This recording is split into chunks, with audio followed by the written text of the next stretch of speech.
El tema que vamos a iniciar hoy, van a ser 4 semanas, pues es el libro de la hermana Hicks, que ella escribió un libro que se llama Los misterios escondidos en el libro de Ruth. Pero de una vez les voy a anticipar que yo no estoy donde estaba la hermana Hicks. Entonces, ella básicamente el libro lo va dirigiendo, lo va enseñando los pasos que dio Ruth y los va poniendo en paralelo con los 10 mandamientos, ¿verdad? Entonces eso es algo que hay que ir estudiando bien despacio, poco a poco. Entonces lo que yo voy a hacer es que pues los animo a que lo lean, que lo estudien, pero yo en esta mañana voy a empezar de manera general. Vamos a hacer un repaso que todos conocemos. El libro de Ruth es uno de mis libros favoritos. Es una historia, pues no es solo una historia, pero es una historia, es una porción de la palabra de Dios maravillosa, alegórica, por supuesto, ¿verdad? Pero tremendamente rica en principios que pueden dejar a nosotros para seguir caminando y para terminar nuestra carrera, nuestra jornada, que ya no falta mucho.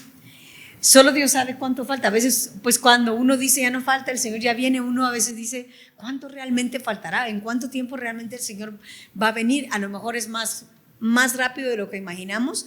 Puede ser rápido para Dios, pueden ser 20 años, hasta 100 años, pues o sea, eso no. Pero igual tenemos que estar preparados y tenemos que seguir caminando nuestra carrera, porque ninguno de nosotros aquí puede levantar ni un dedo diciendo que ya terminó, que ya llegó, que ya es perfecto, porque ninguno de nosotros lo es, ¿verdad? Así es de que por eso estamos aquí, porque queremos caminar en el camino de la perfección. Entonces, hoy vamos a detenernos un poco en el capítulo 1 y vamos a ir trazando para que ustedes vayan viendo a lo que vamos. Y a partir de la próxima semana, lo que vamos a estudiar, les anticipo, vamos a estudiar las 4 esquinas. Para los que saben quién es, y si alguien aquí no sabe qué son las 4 esquinas, quieren levantar su mano, me gustaría saber. Si nunca ha escuchado el tema de las 4 esquinas, entonces no se lo pierdan, por favor. Básicamente son la esquina del huérfano, del pobre, la viuda y el extranjero. Gracias, Manuel. Entonces, eso está en la Biblia y lo vamos a estudiar un poquito, pues lo que podamos avanzar en 4 semanas, ¿verdad? En 3, porque hoy vamos a dar una introducción. Entonces, vámonos a Ruth, capítulo 1, versículo 1. ¿Me dicen amén cuando lo tengan? Ya lo tenían. Muy bien. Dice, aconteció en los días que gobernaban los jueces, en una época tremenda. Hago paréntesis. Dice, si ustedes leen el libro de los jueces, dicen, y Dios ponía un juez y hizo lo malo delante de Dios y Dios tuvo que juzgar a la nación. E hizo lo malo delante de muchos jueces, muchos que gobernaron a Israel no caminaron correctamente. Pero bueno, en medio de esta época tan difícil, viene y dice, aconteció en los días que gobernaban los jueces que hubo hambre en la tierra. Y un varón de Belén de Judá fue a morar en los campos de Moab, él y su mujer y 2 hijos suyos. Ahora, solo aquí ya nos podemos quedar, porque miren, pues dice, aconteció que en los días que gobernaban los jueces hubo hambre, y probablemente el hambre fue porque vino el juicio de Dios sobre la nación, seguramente. Y dice, hubo hambre en la tierra. Ahora, para comenzar, ellos estaban en Belén de Judá. Belén significa casa de pan. Y ya solo ahí, tremendo, porque Belén significa casa de pan. Y hubo hambre en la casa de pan, en la casa del alimento, hubo hambre. Y dice que este hombre se fue a morar en los campos de Moab, él y su mujer y sus 2 hijos. Y muchas veces, hermanos, bueno, vamos a llamarle hambre, aquí está hablando específicamente de pan. Aquí había una hambruna, o sea, literal, no había falta de alimento y pues no sabemos cómo se van a poner las cosas más adelante, pero hay épocas. Yo no sé cuántos de ustedes aquí pasaron, y si quieren levanten la mano y si no, no, pero cuántos han padecido en su hogar. Tal vez no hambre como hasta dolor de estómago que no tienen que comer, o a lo mejor sí, pero ¿cuántos en su hogar han pasado épocas en las que de verdad hay muy poco y hay escasez? ¿Verdad? Ahora, eso es bueno, es necesario porque Dios va formando. Yo recuerdo, tal vez ya se los he contado muy probablemente, pero cuando éramos niños, nosotros sí pasamos una etapa. Mi papá tuvo un accidente, la vez pasada se los conté en otro contexto, pero mi papá tuvo un accidente en su columna y pues mi papá estuvo postrado un año y lo que pudimos tener en ese año fue bien difícil. Estudiamos, en esa época estudiamos en la Escuela Verbo, que se llamaba Escuela Verbo, y Dios hizo un milagro y nos dieron beca a los 5 para poder entrar. Ya después mi papá se puso al día con los pagos, pero, o sea, me recuerdo que íbamos al colegio y una vez no pudimos ir porque mi papá dijo no hay ni para la camioneta.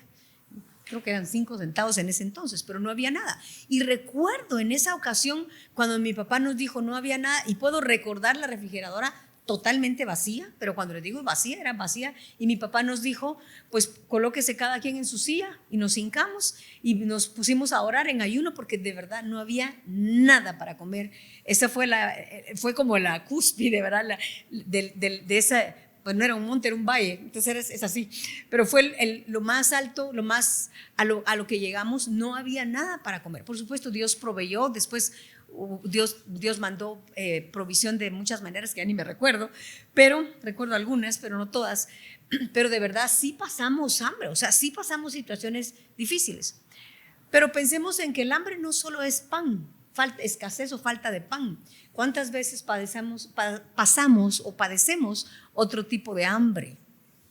Hay muchas carencias, hay muchas situaciones que pueden dejar nuestra alma insatisfecha o necesitada de algo, ¿verdad? ¿Cuántas veces pasamos hambre de cariño, o carencia de cariño, carencia de protección, carencia de apoyo, carencia de soporte cuando uno más lo necesita, etcétera? Entonces dice, en esos días que los jueces gobernaban, vino una carencia tremenda. En este caso era una hambruna literal, y este hombre, Elimelec, salió corriendo a buscar alimento en otro lado. Ahora, del lado natural, no vamos a ponernos a juzgar a Elimelec, porque del lado natural yo no digo que no. Por supuesto que si no hay nada que comer, no nos vamos a quedar, especialmente los caballeros, diciendo Señor, provéenos, y esperando que caiga del cielo, literalmente. No digo que no pueda caer del cielo, pero como caballeros, como mujeres responsables, definitivamente tenemos que ver. Si no hay comida, hermanos, hay manos, podemos pintar. Nunca piensen, es que si yo no tengo un trabajo en un escritorio no hay provisión. Hay manos para pintar, para hacer. Aquí en Guatemala podemos hacer chuchitos, tamales, podemos hacer muchas cosas, podemos plancharle ropa a otras personas. O sea, sí podemos trabajar para ganarnos la vida.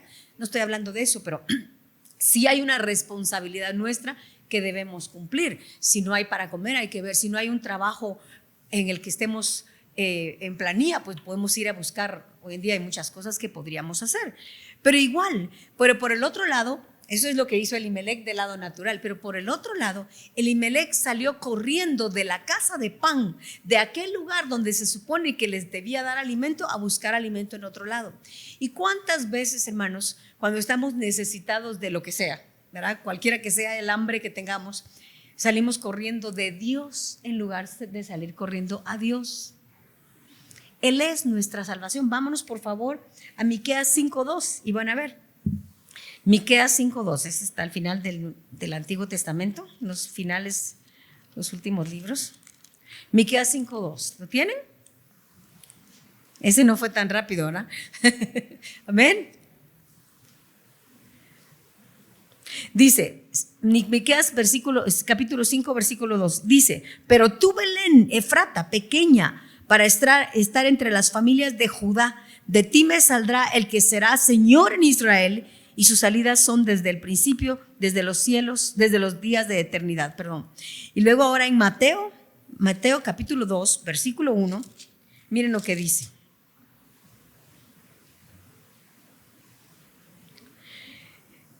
Cuando Jesús nació en Belén de Judea, en días del rey Herodes, vinieron del oriente a Jerusalén unos magos diciendo: ¿dónde está el rey de los judíos que ha nacido?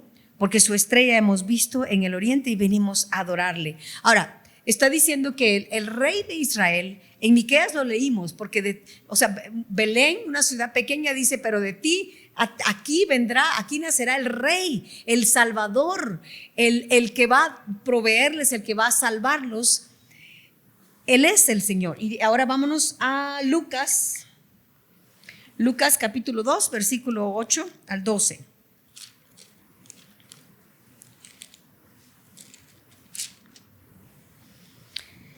¿Lo tienen? Dice, había pastores en la misma región que velaban y guardaban las vigilias de la noche sobre su rebaño. Y he aquí se les presentó un ángel del Señor, y la gloria del Señor los rodeó de resplandor, y tuvieron gran temor. Pero el ángel les dijo, no temáis, porque he aquí os doy nuevas de gran gozo, que será para todo el pueblo. Que os ha nacido hoy, ¿en dónde dice? En la ciudad de David, un Salvador, que es Cristo el Señor. Entonces, hermanos, estamos hablando que ellos vivían en la ciudad de David. Ellos vivían en Belén de Judea, en Efrata, dice, que es de donde había de venir el Salvador. Ellos lo sabían. Entonces, por así decirlo, ellos estaban corriendo de Dios a buscar el alimento que necesitaba. En ese entonces, pues era un alimento natural.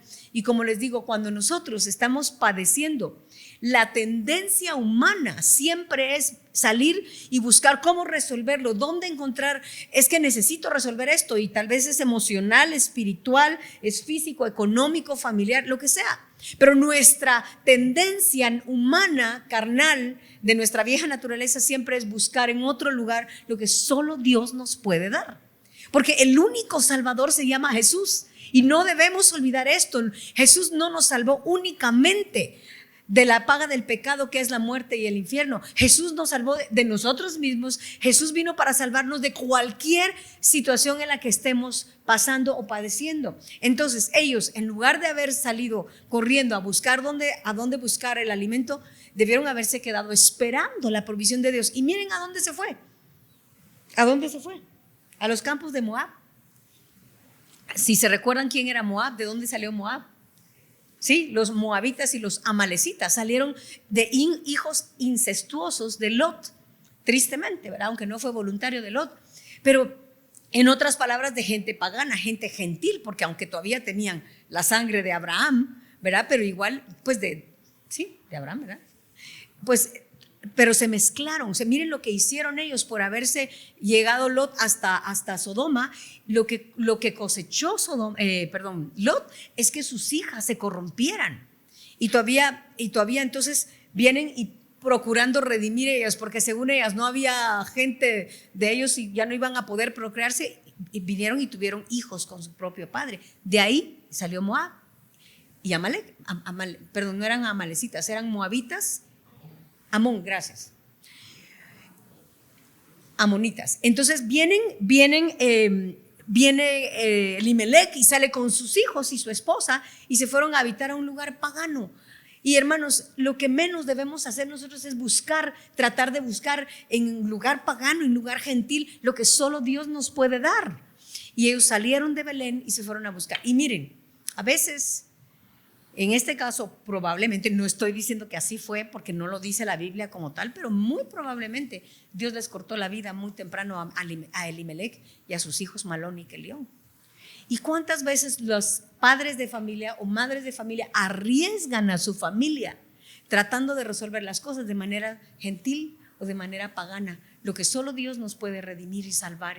Y si hay un padecimiento, si hay una carencia, hermanos, corramos a Dios. Él es nuestro Padre, Él es nuestro Señor, Él lo ha sido desde el principio. Él nos salvó, Él nos redimió, Él nos está cambiando. Entonces, ¿por qué vamos a ir a buscar lo que solo Él nos puede dar? Amén. Entonces, bueno, empezando por ahí, ¿verdad? Solo, como les dije, solo ahí podemos quedarnos. Pero por supuesto que cuando Malón y Kelión, estando en Moab, se casaron, y miren lo que consiguió Elimelec, que sus hijos se casaran con mujeres paganas. Por supuesto, la historia terminó bonito porque Ruth se volvió prosélita. O sea, Ruth, a pesar de ser gentil y pagana, ella se convirtió al Señor, y eso es lo que vamos a estudiar en el transcurso de estas semanas. Pero el riesgo que Elimelec tomó fue muy grande, ¿verdad? Bueno, vámonos al versículo 2.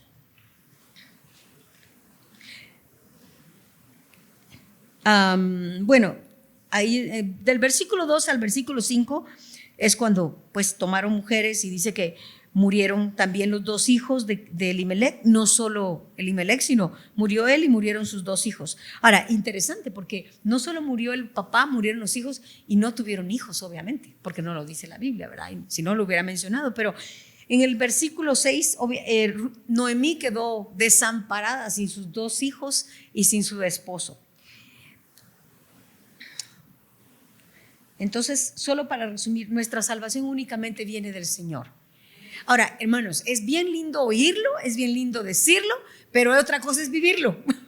Y cuando estamos en cada situación, nuestra tendencia, nuestra vieja naturaleza sale y lo primero que hacemos es tratar nosotros de resolver las cosas. Ahora, no digo que buscando cómo pagar una cuenta es pagano y es gentil, no. El problema es querer nosotros salir y buscar sin resolver los asuntos, es sin ir a Dios primero.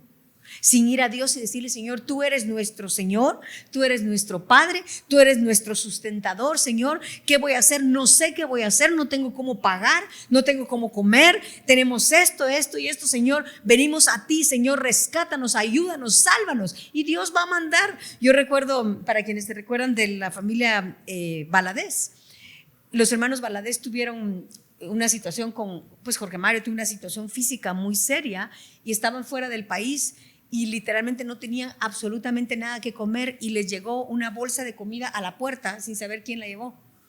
O sea, esas cosas son emocionantes.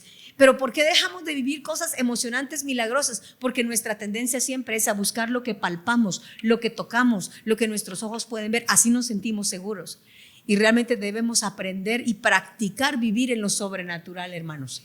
¿Verdad que sí? ¿Verdad que sí? Amén. Bueno, y esto es en todos los ámbitos.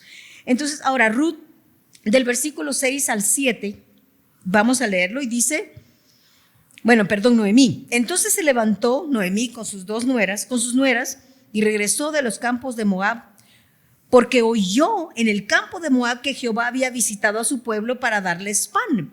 Ahora, miren qué tremendo, porque en ese entonces la comunicación, como lo ha mencionado mi esposo, ¿verdad? O sea, y lo sabemos, la comunicación no era como es ahora, inmediata. Un mensaje y todo el mundo se entera de inmediato. Miren cómo corren las noticias. Muy pronto nos enteramos de lo que pasa al otro lado del mundo. Aquí no. Para que ella se haya enterado, se imaginan el tiempo que tomó, pero lo que significa que Noemí mantuvo su oído siempre hacia Belén, siempre estuvo como pendiente de a ver qué pasaba en Belén. Obviamente era una mujer piadosa y dice que se enteró, supo que Dios había visitado Belén con pan. Ahora ven qué tremendo. Si ellos hubieran esperado, y tal vez ustedes me dicen: ay, hermana, pero pasaron años en lo que Dios visitó. Pues sí, pero Dios sabe el tiempo. Y si nosotros esperamos en Dios, tarde o temprano va a llegar la provisión. Tarde o temprano, no como nosotros pensamos, sino que Él sabe cómo la va a mandar. Pero dice que ella se enteró, entonces dice, se levantó. Y esta palabra levantó, les voy a decir qué significa. Pues la mayoría, muchos la sabemos, es la palabra cum. Y entre muchos otros significados, significa levantarse, significa afirmar, despertar. Y cuando nosotros estamos padeciendo algún tipo de hambre, algún tipo de carencia, lo primero que tenemos que hacer, hermanos, es despertar al hecho de quién es nuestro Redentor, quién es nuestro Salvador, quién es nuestro único refugio, nuestro alto refugio. Es el Señor. Entonces dice, se levantó, se despertó. También significa enderezar, y muchas veces lo que tenemos que hacer es enderezar nuestra actitud, porque en lugar de estar refugiándonos en Dios, estamos buscando refugio en otra cosa, en otras personas. Amén. Y también significa establecer, significa levantar, significa ordenar, renovar, a resistir. También tenemos que resistir la tentación, ¿verdad?, de buscar otra solución, restaurar, resucitar. Y si se recuerdan ustedes, una historia muy conocida y todos la sabemos, pero la quería recordar aquí en Lucas 15 del 17 al 19, lo pueden leer en su casa. Pero si se recuerdan que cuando el hijo pródigo, después de que él reclamó su herencia y se fue a malgastarla afuera, y pues estaba tan mal, ¿verdad? Se recuerdan que dijo: ¿qué estoy haciendo? Estoy aquí deseando comer lo que comen los cerdos, cuando en la casa de mi padre hay comida, porque dice que vino una gran hambre. Exactamente cuando él se le acabó, se había malgastado su herencia, vino hambre. Y él estaba allí en una condición de pobreza, imagínense, desear lo que comen los cerdos. O sea, eso es algo ya un nivel muy, muy grave, muy serio de hambre. Yo nunca he deseado comer lo que está comiendo un animalito. Gracias a Dios tenemos comida, pero para llegar a ese nivel ya es otra cosa. Yo recuerdo en una ocasión estábamos mi esposo y yo de viaje y estábamos en una calle, en un lugar muy, muy difícil, pero estábamos en una calle y habían varios indigentes y de repente no a nosotros, pero se le acercó a otros turistas y el hombre estaba con tal hambre que estaba quiero decir la palabra exacta, pero empezó a gemir porque los jóvenes, eran unos jóvenes americanos, llevaban unas bolsas de McDonald's. Y el hombre cuando veía la comida con una necesidad que se me figura el hijo pródigo y empezó a gemir y el muchacho se asustó porque pues no esperaba que el otro se le acercara con eso, pero el que iba con él le dijo, dale, dáselo, porque el hombre estaba gimiendo por comida, ya ni hablaba, estaba gimiendo por la comida. ¿Cuál sería su hambre? O sea, qué cosa más tremenda. Y así debe haber estado el hijo pródigo deseando comer lo que comían los cerdos, hermanos. O sea, pensemos en eso y analicémoslo. ¿Cuál era su necesidad? Seguro ya tenía hambre.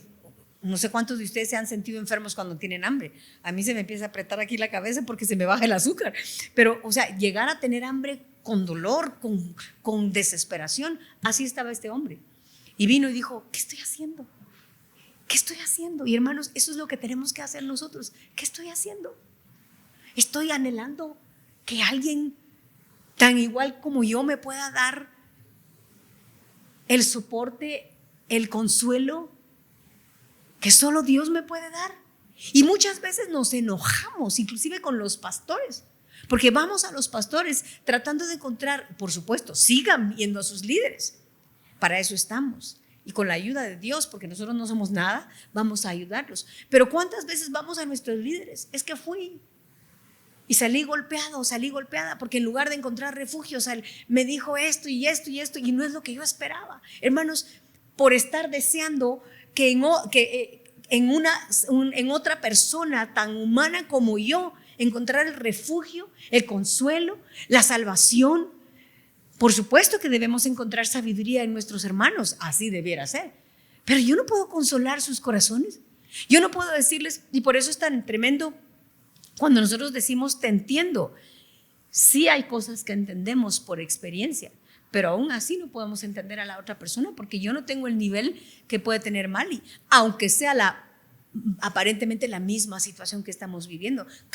Ninguno de nosotros puede entender al otro como solo Dios nos puede entender. Jesús lo padeció todo y solo Él es el que puede entendernos a nosotros. Por eso es bien delicado cuando vamos especialmente a una situación como un funeral. No vayamos primero diciendo, ay, no te preocupes, Dios te va a ayudar. Ajá, porque no soy yo la que estoy ahí. Por supuesto que Dios te va a ayudar, pero lo que uno debe hacer cuando va con una persona que está padeciendo, ¿saben qué decirles? Hermano, estoy aquí, en lo que pueda ayudarte. Te puedo ayudar a orar, que Dios te ayude, que Dios te levante, pero no pretendamos, ¿verdad?, que nosotros vamos a consolar. Y por el otro lado también podemos pensar que la persona nos va a dar, a satisfacer y a llenar lo que solo el Señor puede llenar. Y este hombre, el hijo pródigo, estaba buscando, imagínense, deseando la comida que comían los cerdos. Los cerdos representan, según la Biblia, también representan pues los gentiles. Y no podemos nosotros esperar, él no podía esperar llenar su hambre de esa manera. Entonces se acordó y dijo, ¿qué estoy haciendo? En la casa de mi padre hay suficiente comida y yo aquí padeciendo. ¿Y qué dijo? Me levantaré. He pecado contra él y le voy a decir a mi padre. Hasta ensayó lo que le iba a decir a Dios, a su padre, pues representado por nosotros, ¿verdad? Me levantaré y voy a ir a mi padre y le voy a decir, Señor, he pecado contra el cielo y contra ti y no merezco seguir siendo tu hijo, pero recíbeme como uno de tus jornaleros. Porque los siervos de mi padre comen mejor que como estoy yo. Qué tremendo, ¿verdad? Pero se nos olvida a quién ir. Y como les digo, es muy lindo oírlo y decirlo, pero cuando estamos ahí se nos olvida. Entonces, procuremos no olvidar esto. Corramos a Dios siempre y no corramos de Dios, que es lo que hizo Elimelech, corrió de Dios a buscar él resolver lo que él, como él pensaba que debía hacerlo, ¿verdad? Entonces viene Noemí y se levanta y dice, se levantó Noemí con sus 2 nueras. Ahora, voy a tratar de narrarlo porque no podemos leer todo, es poquito el tiempo, pero está bien. Viene Noemí y dice, se levantó. Ahora, cuando ellas empezaron a caminar, fíjense bien, cuando ya estaban caminando, yo me he preguntado siempre, ¿por qué Noemí esperó que Ruth y Orfa empacaran? Porque tienen que haber empacado. No solo se levantaron y se fueron y dejaron todo tirado, ya vivían ahí.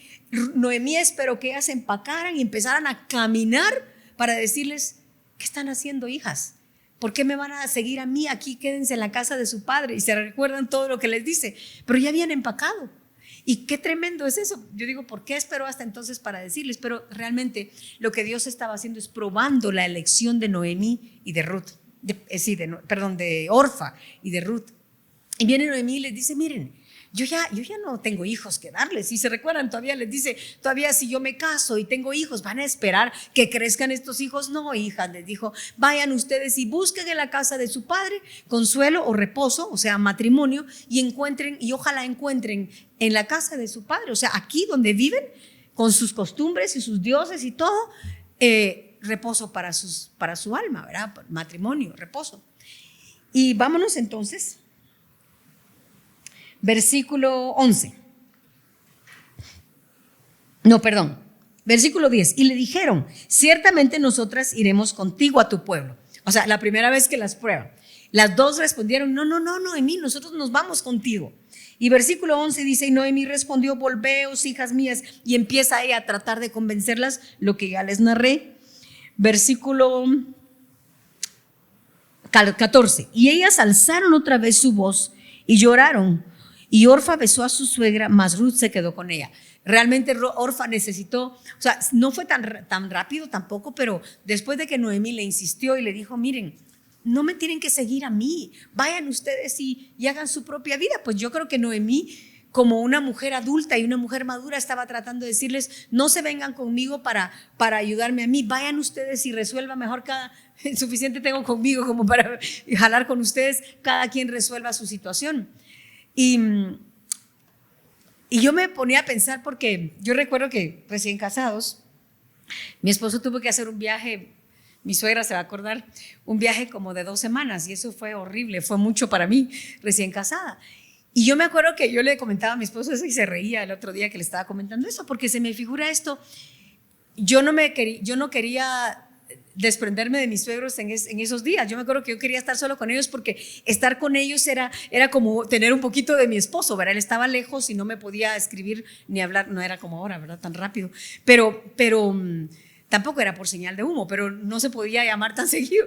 Pero me acuerdo que nunca se me olvida eso, era como un apego, pues yo siempre he querido y respetado a mis suegros, pero en esa ocasión era como una necesidad de estar con ellos porque estar con ellos significaba tener algo de mi esposo. Y me ponía a pensar en Orfa y en Ruth.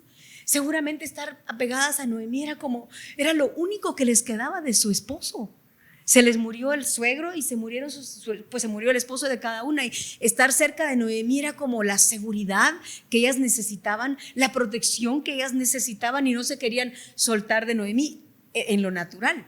Y entonces cuando Noemí trató de convencer y razonó con Orfa, ella dijo, pues sí, ¿qué voy a hacer? Ya no voy a encontrar otro esposo en Noemí. Mejor voy y resuelvo yo y veo y encuentro el reposo que yo necesito en mi casa, en mis costumbres, con mis padres. Y entonces Orfa besó a su suegra, lloró y se regresó. Miren, y dice, versículo 15, y Noemí dijo, he aquí tu cuñada, le dijo a Ruth, ¿verdad? Ha vuelto a su pueblo y a sus dioses, vuélvete tú tras ella. Le dijo todavía creo que es la 3ª o 4ª vez que le dice a Ruth, mira, ya tu cuñada tomó su decisión y se fue a sus costumbres, a sus dioses. ¿Qué estás haciendo tú? Ve tú con ella. Y miren lo que le dice Ruth. Y esta es una de las porciones que a todos nos conmueve y nos encanta leer. Y dice, versículo 16, respondió Ruth, no me ruegues que te deje. Porque aunque me ruegues, no, ¿verdad? No me ruegues que te deje y me aparte de ti, porque a donde quiera que fueres, iré yo, y donde quiera que vivieres, viviré yo. Tu pueblo será mi pueblo y tu Dios mi Dios.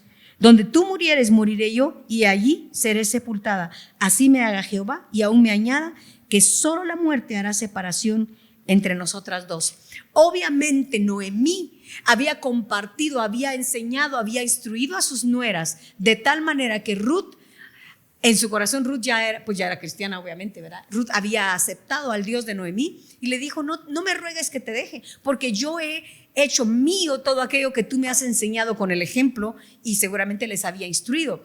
Y Ruth le dijo, no, Noemí, yo no me voy a desprender de ti, porque estar cerca de ti significa estar cerca de Dios. Porque yo quiero aquello que tú me has enseñado. Estar cerca, ya no tengo a mi esposo, ya no me puedes dar un esposo natural, pero me puedes dar un esposo celestial.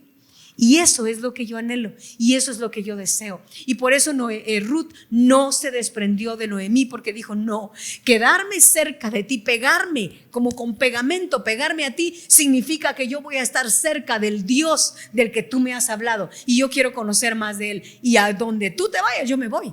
Y lo que tú hagas, yo voy a hacer, pero tú no te vas a librar de mí.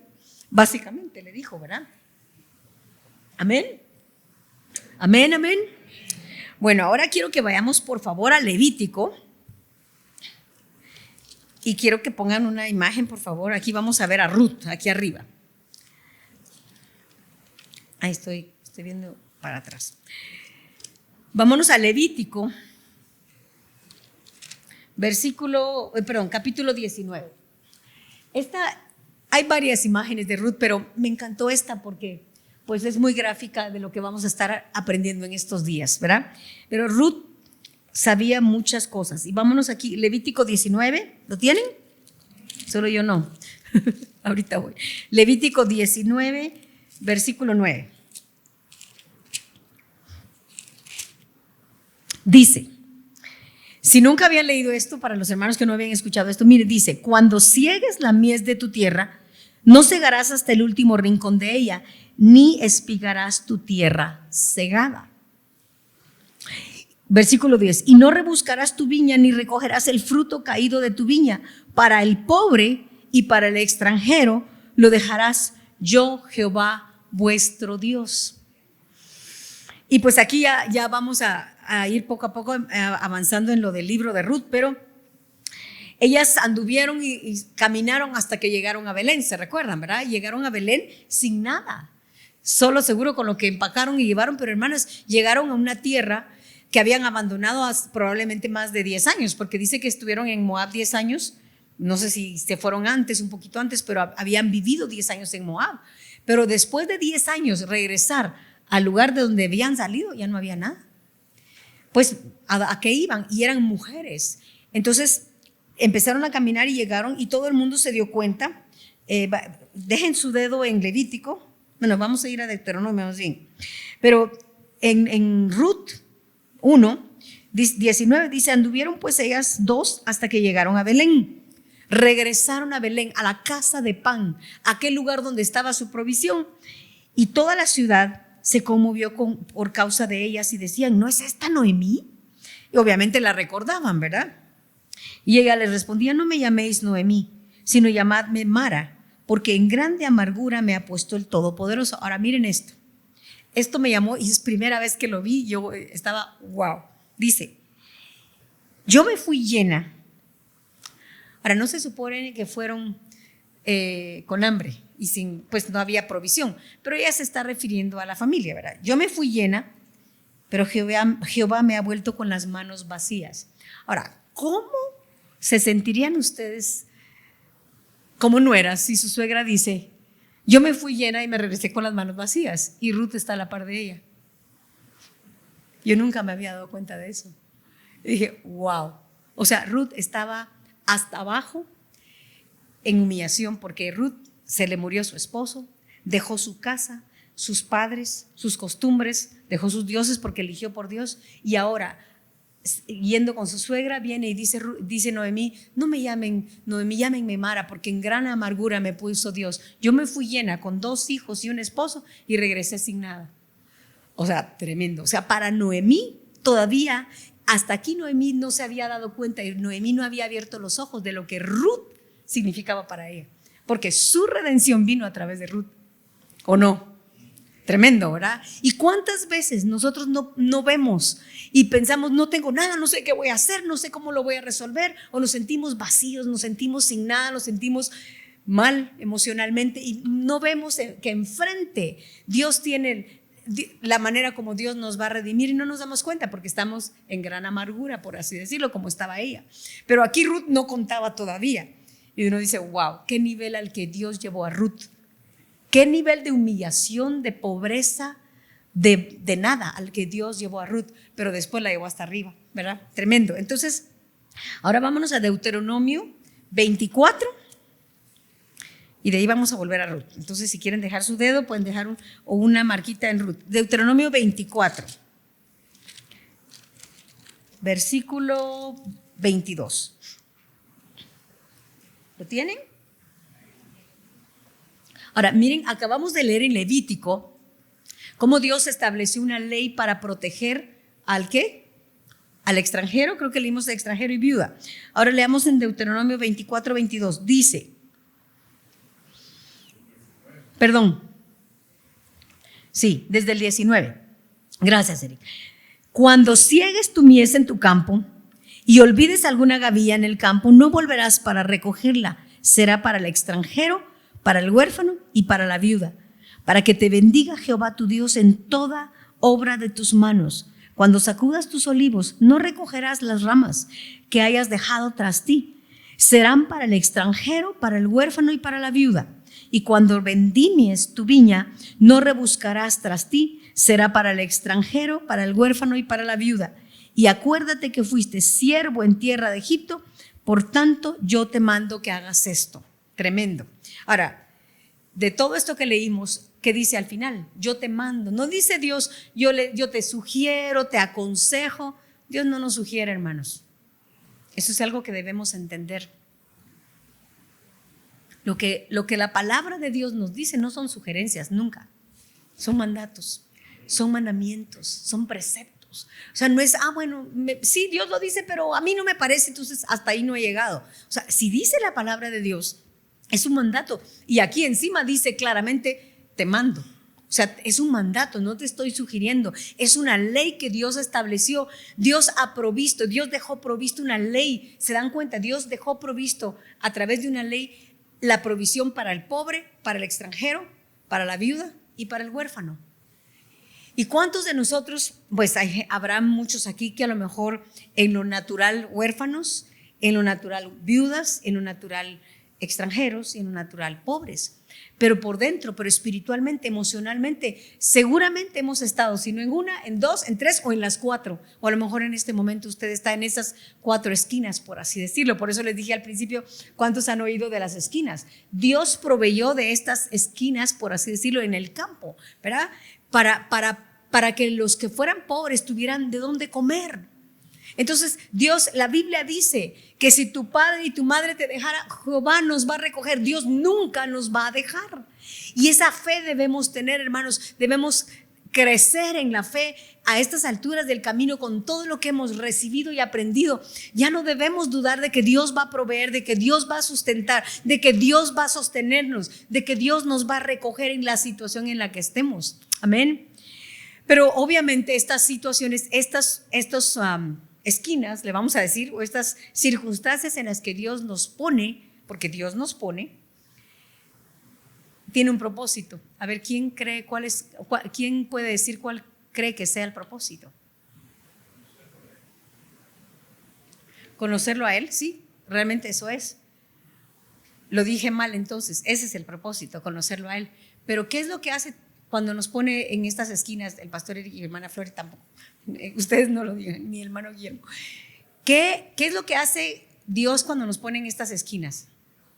Nos humilla, exactamente. Porque, hermanos, a ninguno de nosotros, pues no creo que le guste decir, soy pobre. ¿Verdad que no? Sí nos gustaría decir, soy rico. Eso a nuestra carne le encantaría. Pero decir, soy pobre, no nos gusta. Decir, yo soy extranjero, pues tal vez ustedes dicen, pues yo no soy extranjero. No sé si aquí hay algún extranjero literal, alguien que no sea de Guatemala, excepto el hermano Guillermo, por si no sabían, él es de Colombia. Sí, ¿verdad? Lo dije bien. Pues no lo sabían. Pero si no somos nacidos en Guatemala, pero bueno, extranjeros, no es fácil ser extranjeros. Miren ahorita en los tiempos cuánta gente anda fuera de su país pidiendo comida en la calle, viendo que se apiade de alguien. Da tristeza ver esta gente en la calle y pues gente de extranjera y gente nuestra también, ¿verdad? Que no tienen que comer. Pero ¿cuántas veces nos podemos sentir extranjeros en nuestra propia familia? Aún en nuestra propia iglesia, etcétera. Pero vamos a hablar despacio de eso, de cada una de esas. Entonces, por favor, si me pueden poner el campo. En las próximas semanas vamos a estudiar en un campo como el que fue Ruth, cómo Dios nos lleva a la esquina del pobre, luego la esquina del pobre, el siguiente, la esquina de la viuda, la esquina del huérfano y la esquina del extranjero. Y seguramente hemos estado en una o en todas. Tal vez no al mismo tiempo, tal vez al mismo tiempo, tal vez una a la vez, pero seguramente Dios nos ha llevado o nos va a llevar. Si usted dice, no hermano, nunca he estado ahí, alístese porque algún día Dios lo va a llevar. Definitivamente, Dios lo va a llevar. Pero viene Ruth y solo para terminar, en el capítulo 2, con esto en mente y con esto aquí arriba, capítulo 2, versículo 1, dice: imagínense, llegaron dos mujeres solas, desamparadas, sin nada que comer, pero viene y le dice, capítulo 2, versículo 1, tenía Noemí un pariente de su marido, hombre rico de la familia de Elimelec, el cual se llamaba Booz. Y Ruth la moabita dijo a Noemí, Ruth no sabía, obviamente, dice, te ruego que me dejes ir al campo y recogeré espigas en pos de aquel a cuyos ojos halle gracia. Y ella respondió, ve, hija mía. Ahora, ¿se dan cuenta que Ruth sí estaba instruida? ¿Cómo iba a saber una moabita, una gentil, que en Israel, en Belén, eran de Efrata, que en Belén ellos podían ir a un campo y a espigar? Lo acabamos de leer en Levítico y en Deuteronomio. Dice, cuando tú vayas, la otra semana vamos a hacerlo con una demostración, pero dice, cuando tú vayas a una de esas, a un campo, cuando tú estés espigando, miren, eso es de cebada, es hermoso. Pero cuando vayas a un campo, en este caso era de cebada. Ahora, el pan de cebada era pan de pobres. ¿Cómo lo sabemos? Si lo quieren, pueden, o la próxima semana lo vemos, pero está en Apocalipsis. El precio de la cebada era más barato que el trigo, porque era pan de pobres. Entonces, el trigo valía casi el doble, creo, si recuerdo bien, pero el pan de cebada era pan de pobres. Ella fue ni siquiera pretendió ir a un campo de trigo, ella fue a un campo de cebada y le pidió permiso a su suegra, ¿puedo ir y recoger de aquel que se apiade de mí? ¿Cómo sabía? Conocía la ley, seguramente Noemí la instruyó, y acabamos de leer y dijo, cuando tengas un campo y estés listo para cosechar, Dios nos dice, ten cuidado de no recoger lo que se te cae, porque eso es para el pobre. De no escarbar en las esquinas y cuando estamos cosechando, ¿verdad? ¿Se imaginan qué cantidad? No rebusques, no recojas lo que se te cae, no trates de, inclusive dice, no ciegues en tu tierra ya cegada. O sea, vamos a cegar este campo y al terminar de cegarlo vamos a dar una repasada para que no quede nada y recogemos todo, dice Dios. Les dijo, es un mandato, no lo hagas, porque eso es lo que yo he dejado para el pobre, para la viuda, para el huérfano y para el extranjero. Hay una provisión para cada uno de aquellos que esté atravesando cualquiera de estas circunstancias, cualquiera de esta situación, ya sea de manera literal o de manera espiritual, llamémoslo así, o emocional, como sea. Entonces Dios dejó una provisión para cuando pasemos por estas circunstancias, hermanos, y lo vamos a ver a partir de la próxima semana. Vamos a estudiar cada una de las esquinas y miren cómo Ruth fue humillada hasta abajo, y ella no le importó y estuvo dispuesta a ir a espigar un campo. Y si lo leen, pueden leerlo esta semana, pueden leer el libro. Es maravilloso leer esta tremenda historia de la que está registrado en la palabra de Dios, como ella desde temprano hasta el fin y no dejó de espigar y de recoger y recoger y recoger, porque ella estaba dispuesta a recoger la porción que Dios tenía para ella en medio de esta tremenda humillación que ella experimentó. Así es de que vamos a estudiar las 4 esquinas a partir de la próxima semana. Dios los bendiga, y sentí que hablé 5 minutos nada más, pero bueno. Démosle un aplauso al Señor.